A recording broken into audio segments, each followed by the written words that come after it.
पहले ज़माना अलग था कि पहले या तो मेरा बेटा डॉक्टर बनेगा या इंजीनियर बनेगा। अभी पूरा चेंज हो चुका है। आप क्या काम करोगे वो बात की बात है, बट आपका एटीट्यूड क्या है, how much you want this job. जो नई जनरेशन है वो वेरी डिफिकल्ट टू टैकल। उनको कहते हैं सर देना है जॉब दो वरना और जगह पड़े रहने दो। एग्जैक्टली। कंपनी कभी के बाद एम्प्लॉयज को बहुत मोनोटोनस कर देती है, मतलब एक ही काम देती रहती है जिसमें वो अच्छा है। आईटी में भी मैं बोलूंगा, आईटी अभी इंडिया में अगर देखा जाए तो डेटाइजेशन कुछ भी नहीं हुआ है। I think I don't know the exact figure, लेकिन शायद 2% तक ही हुआ है। तो मतलब तो मुझे लगता है इंडिया में बहुत ज्यादा जरूरत है टैलेंट की। Hello and welcome to Paisa live. हमारे साथ हैं यहाँ पे Kshitij Agarwal from tequila global services and is another company bench. First of all we'll welcome him. Kshitij, welcome at Paisa live. You know, Indian job industry बहुत रैपिडली चेंज हो रही है। Yes, there are 2 points. एक तो ये भी है that the bridge is not, the gap is not yet bridged. You know, there are skilled laborers, there are skilled workforce, but also there are recruitment companies. There are companies who want to hire but not getting the required manpower. Right. अभी हाल फिलहाल में news में भी आ रहा था that you know company as big as L&T, they are also struggling to get the right people for their company. So इस bridge को कैसे गैप कर सकते हैं? बिल्कुल सही कहा आपने। सी न्यूज़ आजकल आती रहती है कि जॉब्स नहीं है मार्केट में, बहुत लोग खाली घूम रहे हैं और, लेकिन मैं थोड़ा अलग बोलूंगा इस चीज को कि बहुत जॉब्स है मार्केट में, लेकिन अभी केवल स्किल्ड लेबर के लिए हैं। मतलब अगर आप किसी भी फील्ड में, चाहे आप एंकर हो, चाहे आप डेवलपर हो, चाहे आप एसईओ स्पेशलिस्ट हो, आई थिंक जॉब्स हैं मार्केट में। बट लोगों को वो नहीं समझ में नहीं आता कि they have to be ready for the job. जो बीच में कोविड वेव आई थी, जो इकट्ठी हायरिंग हुई थी, मास हायरिंग हुई थी, तो उस चक्कर में काफी ज्यादा नॉन स्किल्ड रिसोर्स भी अंदर आ गए थे सिस्टम में। जो अब कंपनी रियलाइज कर रही है कि शायद we did like extra hiring, right, इसी वजह से थोड़ा firing, right, but that doesn't mean कि जो अच्छे लोग हैं या जो अच्छा कर रहे हैं उनको कोई खतरा है। Okay, as you said, even in our company Tequila we are trying to hire people and अच्छे लोग मिलना मुश्किल है मार्केट में, right. So what I would say is कि अ पर्सन को हमेशा खुद के स्किल्स पे काम करना चाहिए, एंड अगर स्किल्स पे काम करेगा तो जॉब्स हमेशा है मार्केट में। Coming back to the recruitment and the skill industry in India, there are big companies who want to hire people. People are there, but जो gap है, जैसे कि आपने बताया कि bridge हो जाएगा, it's just that they need to work on their skills. What are those basic skills that everyone in today's changing environment should have, like a must-have skill set? वो 2 या 3 क्या होने चाहिए? Not depending upon a certain industry. Few common skills, it could be like communication skills or something like that. So yes, पहले ज़माना अलग था कि पहले या तो मेरा बेटा डॉक्टर बनेगा या इंजीनियर बनेगा। Right. अभी पूरा चेंज हो चुका है। अभी health care industry is booming. Health care industry में बहुत काम है। मैस कॉम, यू नो, उसमें बहुत इंडस्ट्री में स्कोप है। आई वुड से स्किल्ड लेबर्स वगैरह जो हैं उसमें बहुत डिफरेंस है। मैं टेक इंडस्ट्री से, तो टेक में बता सकता हूँ कि आज के ज़माने में 3 चीज़ें, डेटा, एनालिटिक्स एंड एआई, ये 3 चीज़ ऐसी हैं जो फ्यूचर है। क्योंकि बीच में सरकार ने डिजिटाइजेशन किया था, या सब लोगों ने डिजिटाइजेशन किया था कि डेटा को डिजिटली लेके आए थे, लेकिन उस डेटा के संग करना क्या है वो अभी नहीं किया है। तो उस डेटा पे एआई लगाना, उस डेटा पे डैशबोर्ड्स बनाना जहाँ से एक चीज दिख पाए एक जगह की कैसे रन रियल टाइम पे चीजें चेंज हो रही हैं, लेकिन ट्रैक दैट। तो ये सारी स्किल्स अभी बहुत आने वाली हैं। सो मेरा रिकमेंडेशन ये है कि ये सब चीज़ों में अगर अपने आप को ग्रूम किया जाए, सो इट यू नो बहुत सारे स्कोप है। इन्हीं सब चीज़ों के लिए हम लोग खुद का एक प्लेटफॉर्म बनाया, इसका नाम है talent IQ। So talent IQ is actually, अभी लोग कहते हैं कि मेरे को जॉब चाहिए, right, but are they ready for the job, ये वो नहीं सोचते। सो हम लोगों ने टूल बनाया टैलेंट IQ, जहाँ पे you can check your talent IQ, self assessment, right. जहाँ पे हमने एक एक्चुअली रोबोट बनाया है।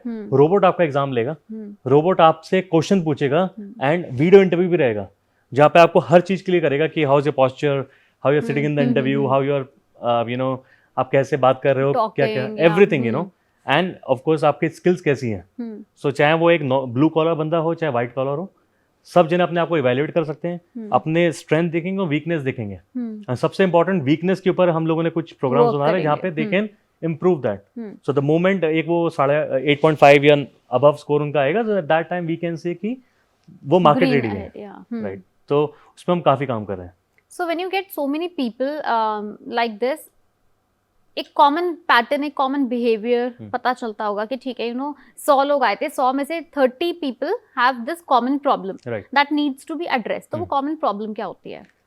I would say confidence is the first most thing, right? Yeah. क्योंकि कॉन्फिडेंस एंड एटीट्यूड वो दो चीजें सबसे इंपॉर्टेंट है। That needs to be fixed. हाँ, क्योंकि जब मैं आपसे मिल रहा हूँ तो आप क्या काम करोगे वो बात की बात है, बट आपका एटीट्यूड क्या है, Right. How much you want this job, how Right. Much you want to work. Right. Specially millennials या अभी जो नई जनरेशन है वो Very difficult to tackle. हाँ, उनको कहते हैं सर देना है जॉब दो वरना और जगह हाँ, रहने पड़े दो। एग्जैक्टली।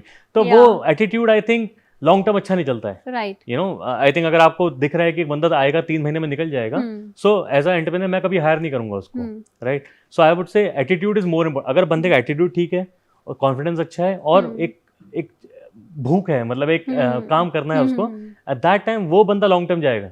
उस पर टाइम इन्वेस्ट करें तो बहुत अच्छा जाएगा।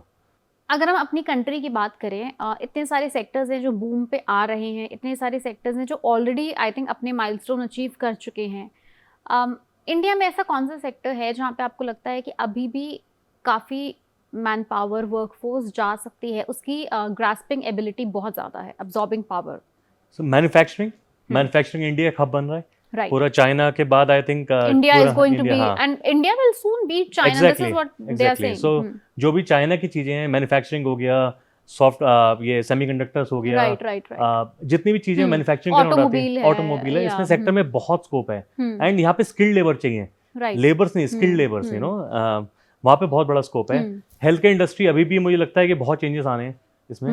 हेल्थ केयर में नई नई चीजें, नए नए स्टार्टअप्स आ रहे हैं, नए नए तरीके से चीजें सोच रहे हैं, वहाँ पे काफी स्कोप है। आईटी में भी मैं बोलूंगा, आईटी अभी इंडिया में अगर देखा जाए तो डेटाइजेशन कुछ भी नहीं हुआ है। I think I don't know the exact figure, लेकिन शायद 2% से तक ही हुआ है, तो मतलब as compare to other countries. Exactly, तो बहुत ज्यादा इसमें स्कोप है। सो मुझे लगता है इंडिया में बहुत ज्यादा जरूरत है टैलेंट की। अगर हमारी जितनी जनता है, अगर उसमें से एक 50% लोगों ने भी एक्चुअली अच्छा काम करने लग गए ना, तो देश कहाँ से कहाँ पहुंच सकता है। और यही आपने देखा है चाइना में या सिंगापुर में और वो उनका ग्रोथ इसलिए हो क्योंकि एवरीवन, हर जना वहाँ पे चाहता है कि मैं देश की, मतलब देश के लिए, अपने लिए कुछ करूँ, वो भी जरूरी है। राइट। हमने काफी बात कर ली एम्प्लॉयज पर्सपेक्टिव से, अब कुछ कंपनीज पर्सपेक्टिव से भी बात करते हैं। कंपनीज की साइड से भी कुछ ड्रॉबैक्स होंगे, कुछ नेगेटिव पॉइंट्स होंगे जो वो शायद नहीं उन्हें ओवर पावर कर पा रही हैं, या शायद उन्हें प्रॉब्लम को सॉल्व ही नहीं कर पा रही। तो वो रिक्रूटमेंट में वो कौन सी प्रॉब्लम्स आती हैं जो कंपनी की साइड से ओरिजिनेट कर रही हैं? सो सबसे बड़ी प्रॉब्लम तो ये होती है कि स्पेशली ये जो अभी मास हायरिंग या मास फायरिंग हुआ है, सबसे इंपॉर्टेंट क्या हुआ है कि यहाँ पे कंपनीज को ये पता नहीं है, मतलब कंपनीज को पहले लोग बेंच क्रिएट करते थे, बहुत भर भर के लोग इकट्ठे रखते थे। अभी उनको प्रोजेक्ट जब तक आता नहीं तब तक वो कुछ इकट्ठा नहीं करते, और प्रोजेक्ट आ गया तो उनको बंदे कल से चाहिए। अब कल से बंदे नहीं मिल सकते, राइट? तो अभी प्लेटफॉर्म्स क्या है कि आपने एक जॉब पोस्ट डाला, बंदे ने अप्लाई किया, 30 दिन 45 दिन नोटिस पीरियड है, उसका तो ज्वाइन करेगा या नहीं करेगा। तो ये बहुत बड़ा प्रॉब्लम है जिसको हम सॉल्व कर रहे हैं। तो कंपनी बेंच जो मेरा एक दूसरा स्टार्टअप है, जहाँ पे हम लोग ये बहुत बड़ा ब्रिज गैप कर रहे हैं कि वी प्रोवाइड इमीडिएट लेबर, मतलब इमीडिएट पीपल, कि आपको अपना बेंच मेंटेन ही नहीं करना। So company bench is basically a bench of other companies, right? Aggregator. हाँ, एग्रीगेटर। सो हर कंपनी में एक बेंच होगा छोटा छोटा, हम सबको इकट्ठा करते हैं और उस इकट्ठा आपको दे देते हैं। सो ये प्रॉब्लम एक बहुत जल्दी उसमें सॉल्व होती है। दूसरा प्रॉब्लम उसके अंदर ये आता है कि उनका अगेन लॉन्ग टर्म में नहीं पता कि प्रोजेक्ट कितना लंबा रहना है, 3 महीने का है या 3 साल का है। तो अगेन हमारे पास फ्लेक्सिबिलिटी है कि हम लोग डिपेंडिंग ऑन ड्यूरेशन 6 महीने का आप ले लिए, 12 महीने का ले लिए, तो we can do that. Thirdly एक वो भी होता है कि कंपनी कभी कभार एम्प्लॉयज को बहुत मोनोटोनस कर देती है, मतलब एक ही काम देती रहती है जिसमें वो अच्छा है। सो अगर using this platform company bench, developer भी चूज करता है कि मुझे क्या करना है। यू नो, अगर आज उसने एक काम कर लिया तो वो क्या कुछ और स्ट्रीम में जा सकता है, क्योंकि अभी 360 डिग्री डेवलपमेंट चाहिए। Exactly, right. सो कंपनी वो नहीं सोचती हैं, एंड कुछ सोचती हैं। तो मुझे लगता है कि दोनों तरफ पर्सपेक्टिव चेंज होना चाहिए। एंड एक इसको बोलता हूँ लिक्विड वर्कफोर्स, थोड़ा लिक्विडिटी रहनी चाहिए बोथ ऑन द क्लाइंट्स, मतलब company side and employ side. तो वहाँ पे फ्रेश रहेगा हमेशा एनवायरनमेंट, एंड जहाँ फ्रेश रहेगा वहाँ प्रोडक्टिविटी निकल कर आएगी। एग्जैक्टली। बहुत सारी कंट्रीज में ऐसा हो रहा है कि 4 डेज वर्किंग हो, 3 डेज लेजर हो, सो दैट प्रोडक्टिविटी इंक्रीज हो। But do you think, like you are company bench, right? Do you think that India में ओवरवर्किंग ग्लोरिफाइड है? Have you felt that? See, पहली बात तो very transparently, and India is still a growing country, right? You have to understand कि लोग India में क्यों आते हैं, यूएस इंडिया में क्यों आता है काम लेने, नीट के लिए। यहाँ पे लेबर है, यहाँ पे अवेलेबिलिटी है। मतलब अभी हम शायद चूज ही नहीं हो सकते कि मैं 4 दिन काम करूंगा या मैं केवल 5 दिन का लॉग ऑफ कर दूंगा, वेरी ट्रांसपेरेंटली, क्योंकि अभी शायद हम उस वहां तक पहुंचने में हमें 10-20 साल और हैं। एक बार हम सुपर पावर बन जाते हैं, उस समय हम अपने टर्म्स बोल सकते हैं। यू कैन थिंक इट कि अभी हम फ्रेशर्स हैं इस चीजों में। फ्रेशर से तो अभी आप क्लॉज नहीं लगा सकते, क्लॉज लगाएंगे तो अभी एक्स्ट्रा माइल जो आप जा रहे हो खुद के लिए जा रहे हो, आप देश के लिए जा रहे हो, क्योंकि ये रहेगा कि इस देश के लोग हार्ड वर्किंग है, काम दिया तो ओनरशिप ले रहे हैं, काम को डिलीवर कर रहे हैं। ये जो नया ट्रेंड आ रहा है कि लोग शायद पैसे के पीछे भाग रहे हैं, या मिनिमम एक ट्रेंड चल रहा है ना, मिनिमल वर्किंग, तो वो ट्रेंड एक्चुअली लॉन्ग टर्म बहुत नेगेटिव इफेक्ट देने वाला है। और ये सबसे बड़ा अभी भी चैलेंज है, मैं अपने एम्प्लॉयज को भी बोला था रिसेंटली कि सबको दिख रहा है कि एआई आ रहा है, चीजें आसान हो रही है, लेकिन अभी भी लोग उस पर काम नहीं कर रहे हैं, अभी भी वो जो जॉब कर रहे हैं उसी पे ध्यान देते रहते हैं। मेरे हिसाब से शायद जमाना ऐसा है कि हर जने को हफ्ते में एक बार या महीने में 1 घंटा 2 घंटा एआई पे निकालना चाहिए कि जस्ट देखे कि क्या चैट जीपीटी कैसे एक्सप्लोर करे कि चीजें जो वो मैनुअली कर रहा था, जैसे कोई कंटेंट राइटर है, कंटेंट राइटर ठीक है आज भी मैनुअली लिखना है, बट एआई आपको एटलीस्ट एक सिनॉप्सिस दे देगा, सिनॉप्सिस दे देगा कि ये पहला स्टेप ये लिखो, सेकंड स्टेप लिखो, तो बहुत चीजें आसान हो जाती हैं। बेसिकली एआई आपका डिफरेंशिएटिंग फैक्टर बन सकता है अगर आप उसे बनने दो तो, right, exactly, otherwise you will be part of a pack, right, exactly, as simple as that, right. Coming back to you Kshitij, you know, in the end entrepreneur बनने के बाद how has your life changed? Do you think it is for good? Of course it is for good. So as I said, I belong to a middle class family and all, and कुछ मेरे dreams थे, कुछ शौक थे गाड़ियों के, घूमने के, वो सब पूरे हुए हैं, राइट। लेकिन एक चीज जो मेरे को हेल्प करी है एंटरप्रेन्योर बनने के लिए या ग्रोथ करने के लिए, जो मैं बोलूँगा 3 ही चीजें थी। एक पढ़ाई, दूसरा मेंटर जिसने मेरे को हेल्प किया, गाइड किया, शेप किया, एंड तीसरा एक जॉब रेडी होने के लिए, जो क्योंकि पढ़ाई अलग होता है और जॉब रेडी होना अलग चीज होती है, राइट, है ना। सो मैं वही चीज वापस गिव बैक कर रहा हूँ। मैं ऑलमोस्ट 100-200 स्टूडेंट्स को मैं पूरी पढ़ाई का खर्चा उठाता हूँ।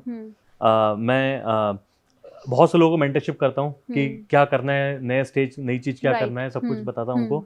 एंड लास्टली मैं कम से कम 500 लोगों को एवरी ईयर जॉब रेडी करता हूँ। तो मैंने ऐसे जॉब रेडी, मैं उनको जॉब के हिसाब से ट्रेनिंग दिलवाता हूँ, राइट, तो टूल की ट्रेनिंग दिलवाता हूँ, क्योंकि केवल पढ़ाई जो है वो अभी भी बहुत पुराना है एजुकेशन सिस्टम है, बट अभी बहुत एनहांस कर सकते हैं, राइट। तो मैं उस तरफ उन पे काम कराता हूँ। Well, thank you so much Kshitij, and it was a very insightful, informative session, and हम उम्मीद करते हैं कि हमारे व्यूअर्स को समझ आ गया हो कि किस तरह से खुद को जॉब रेडी करना बहुत ज़रूरी है, इंडस्ट्री की रिक्वायरमेंट्स का है, and you need to change yourself, nobody else can change you. हाँ, बट अगर आप थोड़ा सा अपने स्किल्स को एनहांस करना चाहते हैं, then as he mentioned AI can actually help you, all you need to do is try it out. Thanks for watching us. Thank you, Kshitiz, for being here. Yeah, thank you so much. Thanks a lot. Thank you.